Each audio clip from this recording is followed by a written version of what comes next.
नमस्कार, FM news देख रहे हैं आप। मैं हूं आपके साथ प्रतीक्षा चहल। सबसे पहले बात वीरभूम नरसंहार की। जी हां, वीरभूम नरसंहार और पश्चिम बंगाल विधानसभा में विरोधी दल के विधायकों की अनदेखी करने और सत्तारूढ़ दल टीएमसी और ममता बनर्जी की सरकार पर विधानसभा को नजरअंदाज करने के खिलाफ सोमवार की सुबह बंगाल बीजेपी के विधायकों ने विधानसभा में जमकर हंगामा किया। बीजेपी के विधायकों ने नारेबाजी की और उनकी सुरक्षा कर्मियों के साथ धक्का मुक्की भी हुई। बीजेपी के विधायकों ने कागज के टुकड़े हैं वो फाड़कर स्पीकर पर उड़ाए और बेल में घुसकर नारेबाजी की। बीजेपी विधायकों की नारेबाजी की वजह से टीएमसी के विधायक भी वेल में उतर आए और आपस में भिड़ गए। मंत्री फरहाद हकीम ने बीच बचाव की कोशिश की, लेकिन वो भी आपस में उलझते दिखे। बीजेपी विधायक मनोज टिग्गा के कपड़े फाड़ने और उन पर हमला करने का आरोप लगाया गया है। बता दें कि सोमवार की सुबह विधानसभा की कार्रवाई शुरू होने के बाद बीजेपी विधायकों ने आरोप लगाया कि सत्तारूढ़ दल विधानसभा सत्र की अनदेखी कर रहा है। वहीं विपक्ष के नेता शुभेंदु अधिकारी ने सत्र की शुरुआत में बोलते हुए कहा कि मुख्यमंत्री ने सत्र के बाहर सीट के गठन के लिए मुआवजे की सभी घोषणाएं की हैं, लेकिन विधानसभा की कोई जानकारी नहीं दी गई। बीजेपी की ओर से जारी बयान में कहा गया कि बीजेपी के विधायक मनोज टिग्गा पर विधानसभा में हमला किया गया, उनके कपड़े फाड़ दिए गए। उसके बाद बीजेपी के विधायक विधानसभा की कार्यवाही से वॉकआउट करते हुए नजर आए और विधानसभा के गेट पर जमकर नारेबाजी भी की। बीजेपी के नेता शुभेंदु अधिकारी ने आरोप लगाया कि विधानसभा के अंदर और बाहर लोकतांत्रिक अधिकारों का हनन किया जा रहा है। वीरभूम हत्याकांड के मामले में विधानसभा को कोई जानकारी नहीं दी गई, जबकि विधानसभा का सत्र चल रहा है।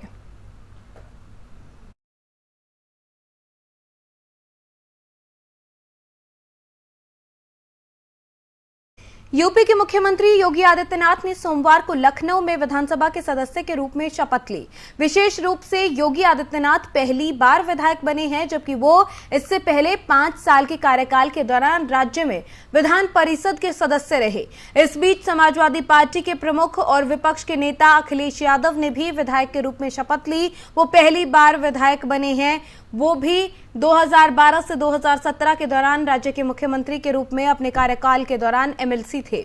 18वीं यूपी विधानसभा के नवनिर्वाचित सदस्यों को आज शपथ दिलाई गई। प्रोटेम स्पीकर रमापति शास्त्री के साथ राज्यपाल आनंदीबेन पटेल ने विधायकों को शपथ दिलाने के लिए सुरेश कुमार खन्ना, जयप्रताप सिंह और माता प्रताप पांडे को नामित किया था।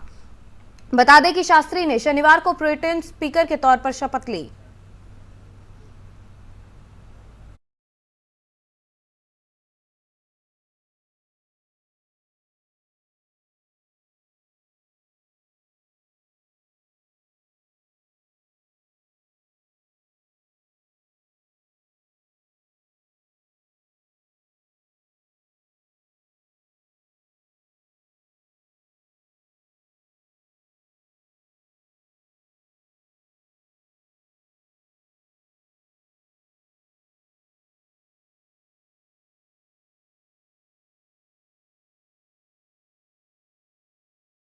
वहीं यूपी चुनाव के दौरान योगी आदित्यनाथ और अखिलेश यादव ने एक दूसरे पर जमकर वार पलटवार किया।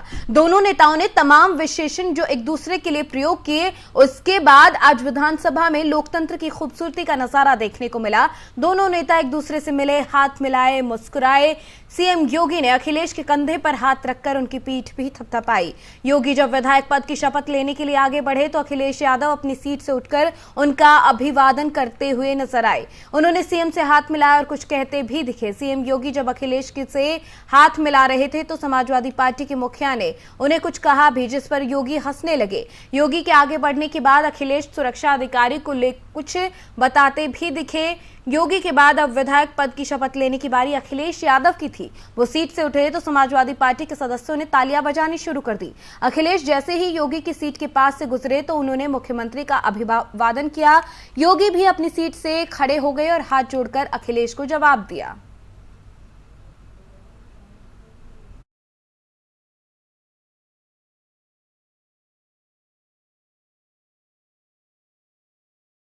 वहीं सपा अध्यक्ष अखिलेश यादव ने आज यूपी विधानसभा में विधायक के तौर पर शपथ ली। इससे पहले अखिलेश सीएम योगी से गर्मजोशी के साथ मिलते हुए नजर आए थे। मुख्यमंत्री योगी ने भी अखिलेश यादव से हाथ मिलाया, उनके कंधे पर हाथ रखा। आपको बता दें कि अखिलेश यादव सपा की बैठक में विधायक दल के नेता चुने गए थे। सदन में अखिलेश यादव नेता प्रतिपक्ष होंगे। उन्होंने कहा कि केवल बेंच बदल गई, मैं विपक्ष में ही बैठूंगा।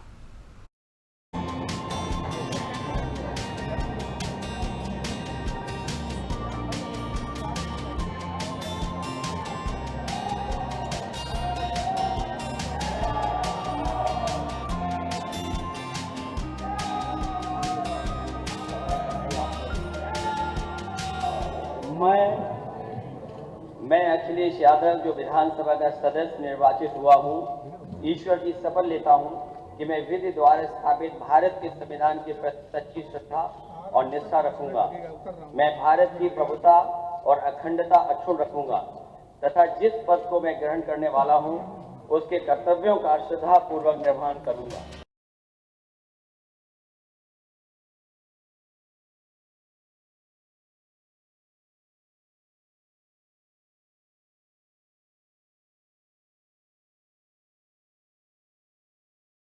मैं विधानसभा में रहा हूं, केवल बेंच बदल गई है।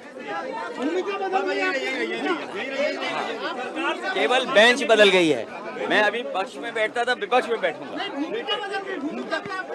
सरकार की अकाउंटेबिलिटी के लिए विपक्ष काम करेगा और जो विपक्ष की भूमिका है, सकारात्मक विपक्ष की भूमिका होगी। बहुत धन्यवाद। बिहार विधानसभा में सभी विधायकों को बीजेपी की तरफ से द कश्मीर फाइल्स की मुफ्त टिकट देने को लेकर मुख्य विपक्षी दल राजद ने अपना जोरदार विरोध दर्ज करवाया है। राजद विधायकों ने विधानसभा परिसर के बाहर फिल्म के टिकट को फाड़कर अपना विरोध जो जताया।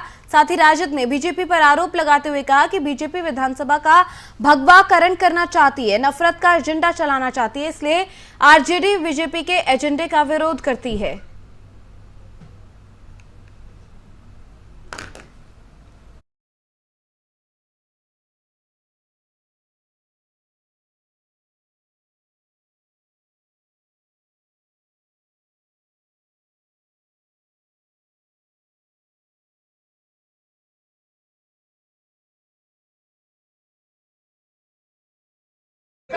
नफरत का टिकट बांटना बंद करो, विधानसभा का भाजपाईकरण करना बंद करो, विधानसभा का सांप्रदायिकरण करना बंद करो, विधानसभा को आरएसएस के एजेंडे पर चलाना बंद करो, नफरत के टिकट बांटना बंद करो,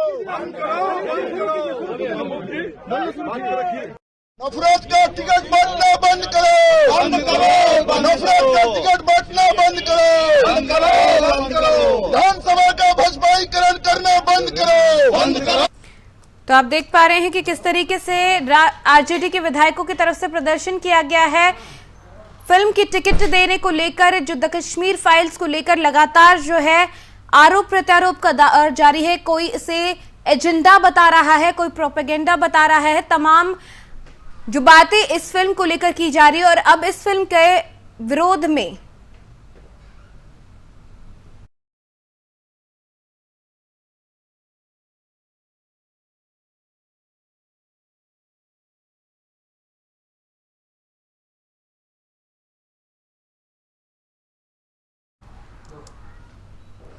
द कश्मीर फाइल्स फिल्म को लेकर लगातार जो है विपक्ष सरकार पर हमलावर होता नजर आ रहा है, क्योंकि ये कहा जा रहा है कि फिल्म को एक एजेंडे के थ्रू दिखाया जा रहा है और इसी के विरोध में आरजेडी के विधायकों की तरफ से प्रदर्शन किया गया। विधानसभा का बीजेपीकरण नहीं करने दिया जाएगा, ये कहते नजर आए हैं और ये कहा कि नफरत का एजेंडा नहीं चलने देंगे।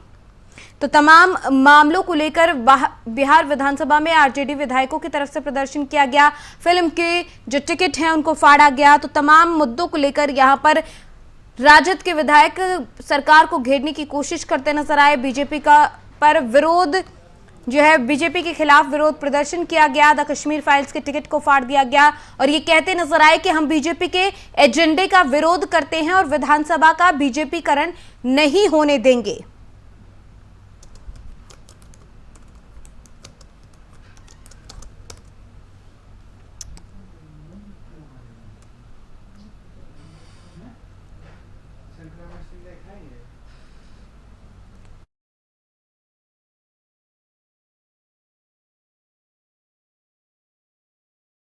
काटना बंद करो, विधानसभा का भाजपाईकरण करना बंद करो, विधानसभा का संप्रदायीकरण करना बंद करो, विधानसभा को आरएसएस के एजेंडे पर चलाना बंद करो, नफरत की टिकट बांटना बंद करो।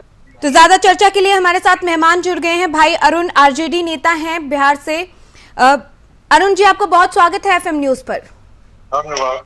देखिए, जिस तरीके से आज विधानसभा में पूरा मसला रहा द कश्मीर फाइल्स को लेकर आप लोगों की तरफ से विरोध जताया गया है, तो किस तरीके से इस विरोध को हम देखेंगे? क्या ये फिल्म का विरोध हो रहा है या किसी और मसले को लेकर विरोध यहाँ पर इस फिल्म के नाम पर हो रहा है? देखिए, राष्ट्रीय जनता दल शुरू से धर्मनिरपेक्षता में विश्वास रखने वाली पार्टी है जी, और हम लोग किसी की भी धार्मिक भावनाओं को न भड़काते हैं न उसको आहत करते हैं जी। और कश्मीर फाइल में जिस प्रकार से एक तरफा दिखा करके लोगों में नफरत की जो बीज बोने का काम किया गया है, उसका राष्ट्रीय जनता दल ने विरोध किया कि हमारे देश में, हमारा देश सभी लोगों का है, हिंदू, मुस्लिम, सिख, ईसाई। और लेकिन अरुण जी, ये कोई पहली बार तो ऐसा नहीं है ना कि किसी ऐसे मसले पर फिल्म बनी हो। इससे पहले भी बहुत बार हुआ है, चाहे गुजरात की बात हो या फिर कश्मीर की बात हो, बहुत बार फिल्म बनी है। लेकिन इसको सिर्फ ये देखना कि ये धर्म की भावना को भड़का रही है। हमने कहा ना कि ये किसी प्रकार की धार्मिक भावना, चाहे वो गुजरात पर बने चाहे महाराष्ट्र पर बने, सभी की राष्ट्रीय जनता दल घोर भर्त्सना करती है। और दूसरी बात है कि ये इस फिल्म को अगर फिल्म रहने दिया जाता तो कोई बात नहीं थी। इसे राजनीतिकरण कर दिया गया। इसे लेकर के प्रधानमंत्री ट्वीट करते हैं, इसे लेकर के गृह मंत्री ट्वीट करते हैं। अरुण जी आप बने रहिए हमारे साथ। बीजेपी नेता उपेंद्र चौहान जी भी हमारे साथ यहाँ पर जुड़ गए हैं। उपेंद्र जी, बहुत स्वागत है आपका एफएम न्यूज पर।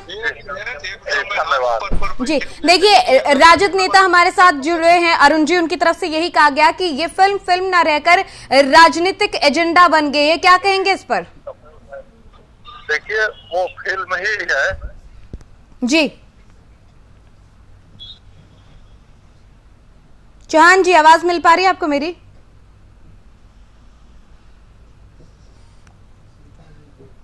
चौहान जी, आवाज मिल पा रही है आपको मेरी? लगता है तकनीकी खामियों की वजह से संपर्क यहाँ पर टूट गया। दोबारा कोशिश करेंगे। चौहान जी, आवाज मिल पा रही है आपको मेरी? जी मिल रही है। जी, तो सवाल मेरा यही था कि राजद की तरफ से ये कहा जा रहा है, आरजेडी के नेता हमारे साथ जुड़े हैं, उनकी तरफ से ये कहा गया कि फिल्म ना रहकर राजनीतिक एजेंडा बन रही है और इसीलिए हम विरोध कर रहे हैं। नहीं, देखिए, राजद के लोगों की में समझ की कमी है। उनको समझना चाहिए, उस फिल्म को जानना चाहिए, समझना चाहिए। जो अत्याचार हुए हैं जी, राजद का पूर्व जो संगठन था जनता दल, उसी बीपी सिंह के समय ये अत्याचार हुए थे, जलावतनी हुई थी, जेनोसाइड की स्थिति बनी थी। तो उस पर विचार करना चाहिए, उसको देखना चाहिए, समझना चाहिए। लेकिन इन लोगों में समझने की तो आदत है नहीं समझेंगे तो यही स्थिति होगी कि उसकी टिकट फाड़ेंगे, और टिकट फाड़ना मतलब और प्रचार करना फिल्म की। और वो फिल्म अब 200-250 करोड़ रुपए कमाई की ओर जा रही है। यही कारण है, राजद के जैसे लोग ही उसके जो खिलाफ कर रहे हैं, उसके कारण फिल्म को ज्यादा प्रचार मिल रहा है। मेरा मानना है जी। अरुण जी, सुन रहे हैं आप? चौहान जी का क्या कुछ कहना है पूरे मसले को लेकर? क्या जवाब देंगे?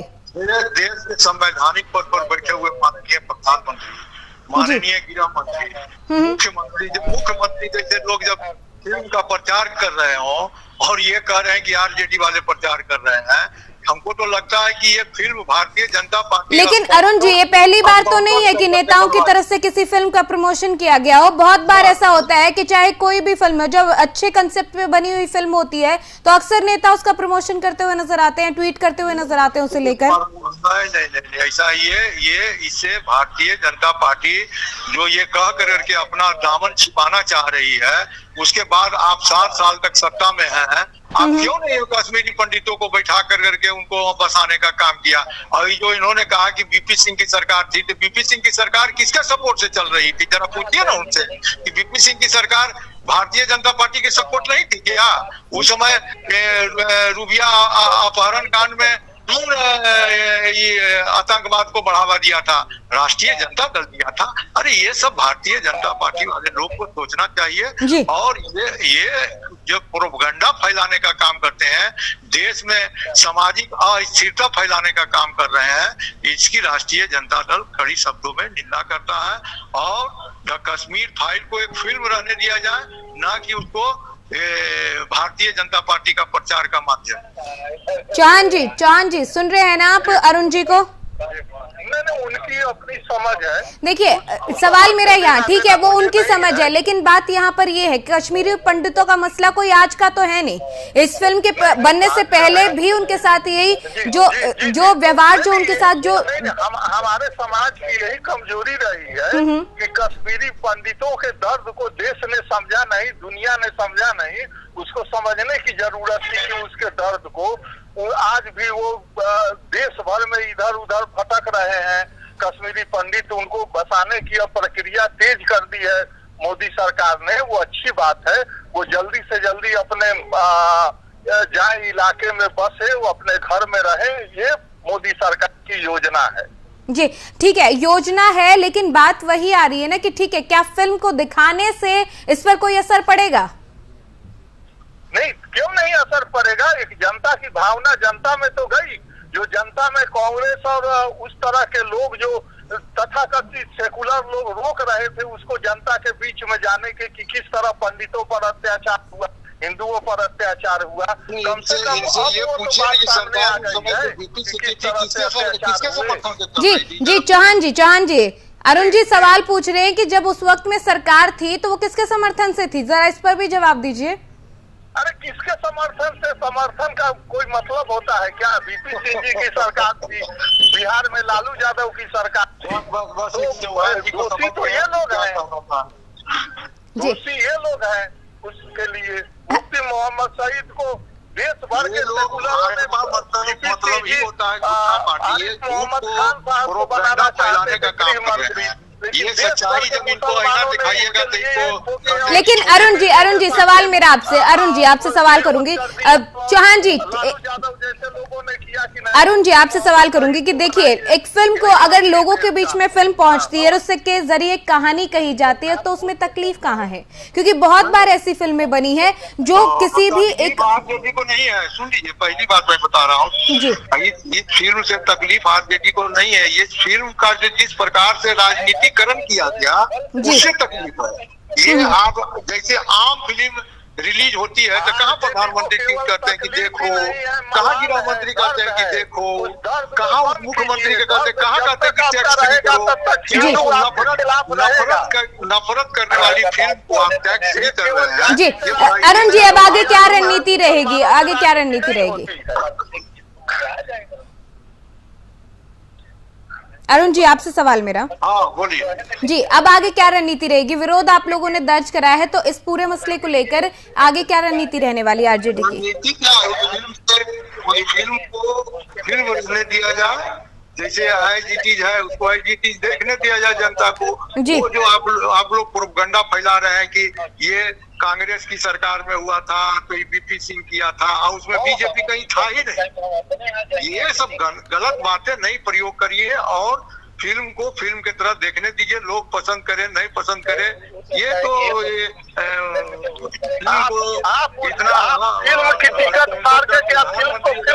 जी जी अरुण जी एक बार चौहान जी को भी सुन लीजिए। जी चौहान जी, ये लोग फिल्म की टिकट को फाड़ कर उसको देखने से रोकना चाहते हैं देश की जनता को। तो ये क्या फिल्म को फिल्म की तरह देखना चाहते हैं? ये राजनीतिक एजेंडे के अंतर्गत आता है कि नहीं आता है इनका? इसलिए हिंदू तो देश का विरोध करेगा ही इन लोगों का। जी अब सेकुलरों का जमाना खत्म हो गया है। अब राष्ट्रवाद की बात हो रही है। राष्ट्र में सारे लोग हैं, चाहे वो हिंदू हो मुसलमान हो, सब एक हैं और सब राष्ट्रवादी है।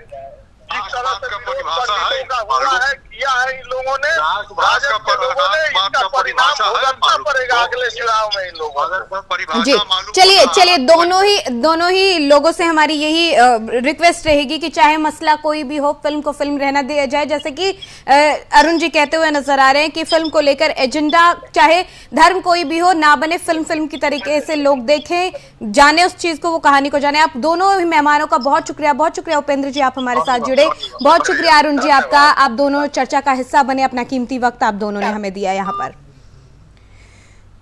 तो आपने सुना कि किस तरीके से आरजेडी की तरफ से बिहार में विरोध किया गया है, और इस विरोध को लेकर जब चर्चा की गई है तो दोनों ही नेताओं की तरफ से बात यही कही जा रही है कि फिल्म को फिल्म रहने दिया जाए, उसे किसी एजेंडे के तहत ना देखा जाए, लेकिन मसला कोई भी हो, देश में राजनीति उस पर ना हो, ये तो नामुमकिन सा लगने लगा है अब।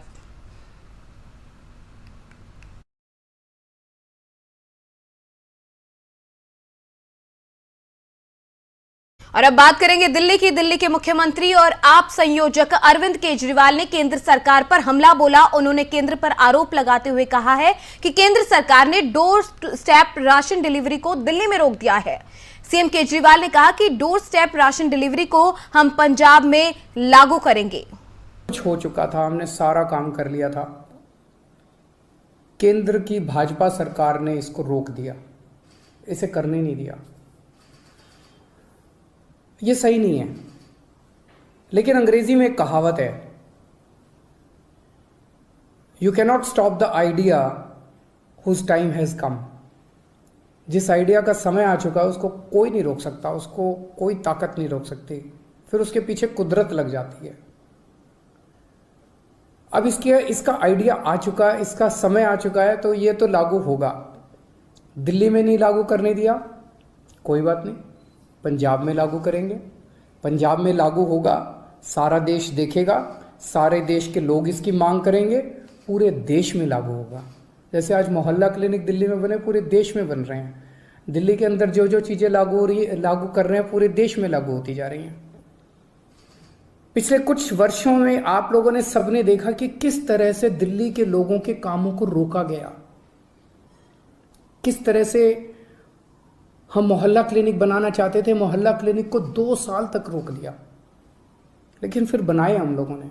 सीसीटीवी कैमरे पूरे दिल्ली में लगाना चाहते थे, उनको 3 साल तक फाइल रोक दी केंद्र ने। स्कूल बनाना चाहते हैं, उनको रोका जाता है। अस्पताल बनाना चाहते हैं, उनको रोकने की कोशिश की जाती है। पिछले 75 साल से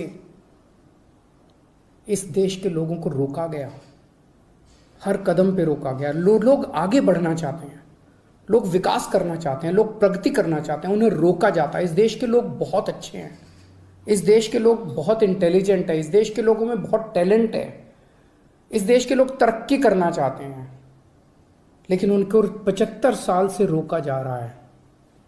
लेकिन अब लोग रुकने वाले नहीं हैं, अब लोगों ने ठान लिया, अब लोग खड़े हो गए हैं। 2 राज्यों के अंदर लोगों ने कट्टर ईमानदार सरकार बना दी है। अब ये देश तरक्की करेगा, अब ये देश आगे बढ़ेगा।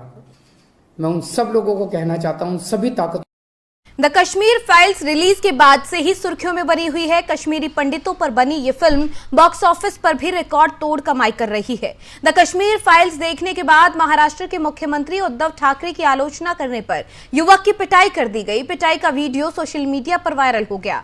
मामला महाराष्ट्र के जलगांव का है, जहां पर युवक ने कश्मीर फाइल्स फिल्म देखकर सीएम ठाकरे की सोशल मीडिया पर आलोचना कर दी, जिसके बाद शिव सैनिकों ने युवक की जमकर पिटाई कर दी।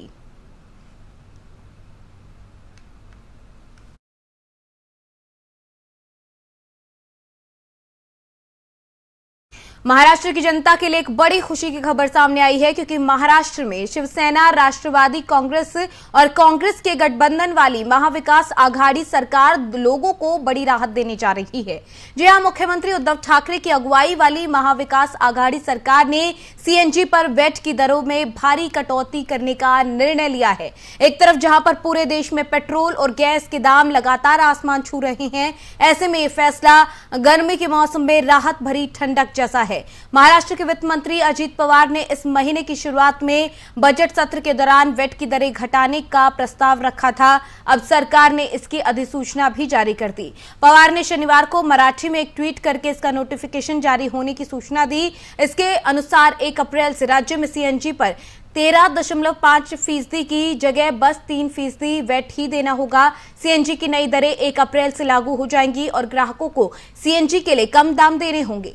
महाराष्ट्र की राजधानी मुंबई और आसपास के एरिया में महानगर गैस सीएनजी गैस की सप्लाई करती है। मुंबई में अभी सीएनजी का रेट 66 रुपए प्रति किलोग्राम, जबकि पीएनजी का रेट 39 रुपए 50 पैसे प्रति मानक घन मीटर है। पेट्रोल और डीजल के मुकाबले सीएनजी के दाम पहले ही कम हैं। वहीं गाड़ियों में ये बेहतर माइलेज भी देती है। ऐसे में इससे दाम कम होने से कार चलाने वालों के साथ साथ ऑटो रिक्शा चालकों, टैक्सी चालकों और कैब चलाने वालों को फायदा होगा। इस गैस को पाइप्ड नेचुरल गैस के तौर पर घरों में रसोई गैस के तौर पर भी सप्लाई किया जाता है। ऐसे में गृहिणियों का बोझ भी हल्का होगा। पेट्रोल डीजल के मुकाबले सीएनजी पर्यावरण में कम प्रदूषण फैलाती है, इसीलिए सरकारें इसका उपयोग बढ़ाने पर जोर दे रही हैं। ऐसे में सीएनजी पर वैट कम करने से लोगों के बीच इसको लेकर रुझान बढ़ेगा।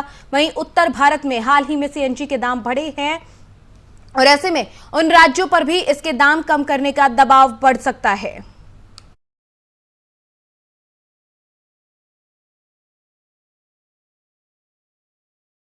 ऑस्कर अवार्ड्स में थप्पड़ कांड के बाद क्रिस रॉक का एक वीडियो सामने आया है। वीडियो में क्रिस काफी गुस्से में नजर आ रहे हैं। क्रिस ने अवार्ड सेरेमनी खत्म होने के बाद ये वीडियो देखा गया है, जिसमें विल स्मिथ क्रिस रॉक को थप्पड़ मार रही हैं।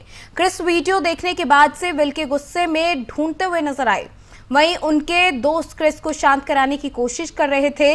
दरअसल मामला ऑस्कर अवार्ड्स का है। विल स्मिथ ने बेस्ट एक्टर का अवार्ड जीता। क्रिस रॉक अवार्ड सेरेमनी को होस्ट कर रहे थे। क्रिस ने विल स्मिथ की पत्नी को लेकर टिप्पणी कर दी, जिसके बाद विल स्मिथ ने गुस्से में क्रिस रॉक को थप्पड़ जड़ दिया था, जिसके बाद का ये वीडियो सामने आया है।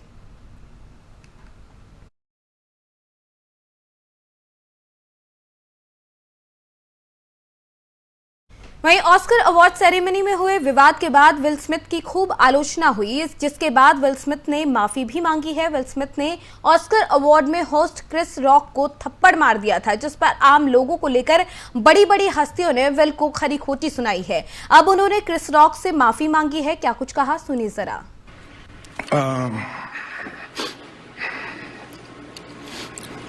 I want to apologize to the Academy. I want to apologize to all my fellow nominees.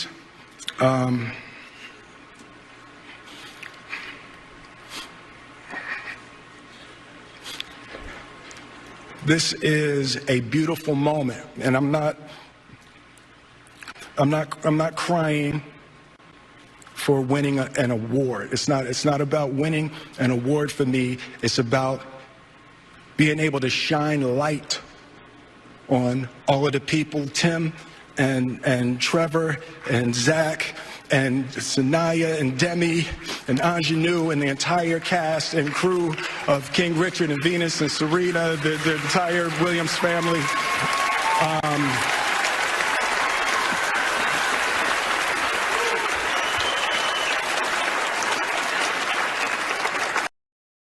देश दुनिया की बड़ी खबरों में फिलहाल मेरे साथ इतना ही। आप देखते रहिए FM न्यूज़। नमस्कार।